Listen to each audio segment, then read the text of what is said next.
Well, welcome to Friday, actual honest-to-goodness Friday. It is in fact April 10th, 2020, and this is Cord Cutting Today. I'm Philip Palermo, and today I think we're going to talk about cable subscribers and how many of them might consider canceling if there's no football to watch later this year. Also, YouTube offering up some of its original shows for free, Sling TV adding some Alexa controls, AMC Theaters in a bit of trouble, and more. But first, of course, if you like what we're doing here and feel like supporting our work, feel free to click the like and subscribe buttons down below. You can also select that bell icon to be notified whenever we upload new content to the channel, including future editions of Cord Cutting Today, hands-on reviews, how-tos, and more.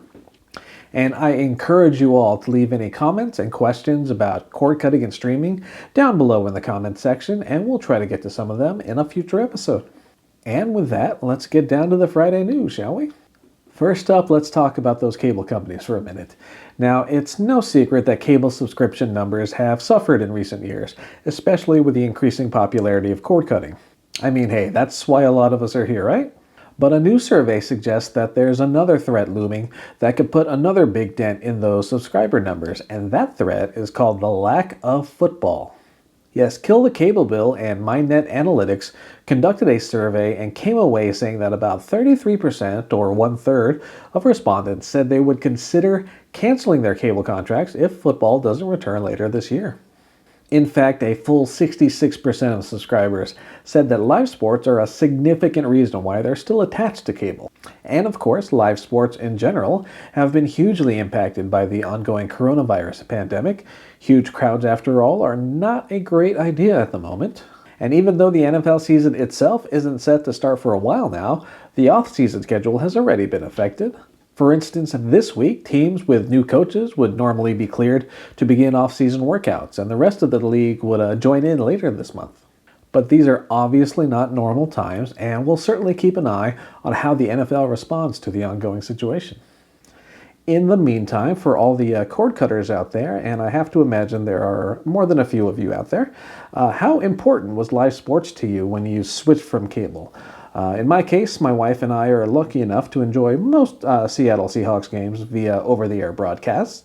For those handful of primetime games, sometimes we would luck out and it would be offered via simulcast on, say, Amazon's Prime Video service. But not every city and not every team, in fact, is that lucky. I mean, we haven't been able to watch a Mariners game in some time, although the quality of play of late has, shall we say, softened that particular blow. Though I do wish we watched more Storm games because they have been really, really good for a while now. So yeah, let us know how you've been feeding your live sports needs without cable. Speaking of big impacts, we also reported on AMC Theaters and the increasing likelihood that the company could file for bankruptcy. As you can imagine, movie theaters aren't exactly buzzing with activity right now, that whole large group thing again. In fact, a quick look at Box Office Mojo shows that last weekend, U.S. theaters made a grand total of $2,900. Total. And that's just because one movie is playing in a couple dozen theaters. But as for AMC, analysts looking at the company's financials and estimating a widespread closure that stretches into August, they're figuring the company has enough cash and credit on hand for a few months at least, but with around 1,000 theaters closed worldwide, they estimate the company is losing about $155 million each month. Of course, whether or not AMC does in fact file for bankruptcy, it wouldn't be all that surprising to see other entertainment companies bend and buckle over the next few months. And you can read more about that in the post link down below in the video description, where all the stories we're talking about today are also linked. In other movie news, we've reported over the past few weeks about relatively new releases that have been made available online for home use much earlier than they normally would. One such movie was Birds of Prey, which was made available to purchase in late March after its box office debut in early February. And now it's also available to rent for just $5.99 via Vudu, Fandango Now, Amazon, and iTunes. And the fast turnaround, of course, begs the question, even when the world as a whole returns to something resembling normalcy, are we going to see more movies coming to the home market much sooner than they used to? Especially now that companies like, say, Disney have their own streaming services. Could we see more simultaneous movie releases or close to that?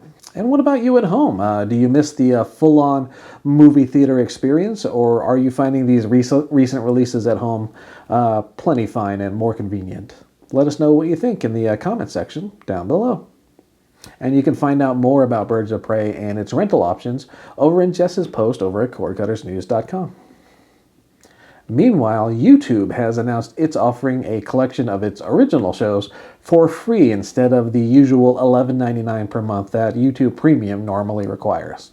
Now, this move mirrors what many other companies have been doing of late, offering a selection of premium content for free during the ongoing pandemic.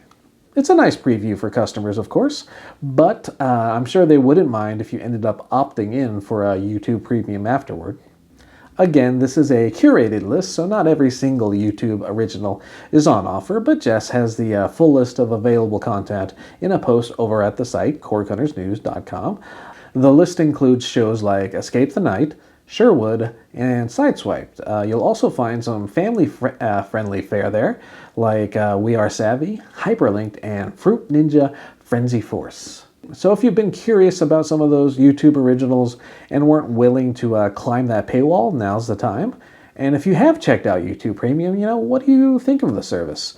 To recap, it offers ad-free videos, access to YouTube Music Premium, the ability to download videos, and the ability to play media in the background. So you can say, listen to a YouTube video with the screen off.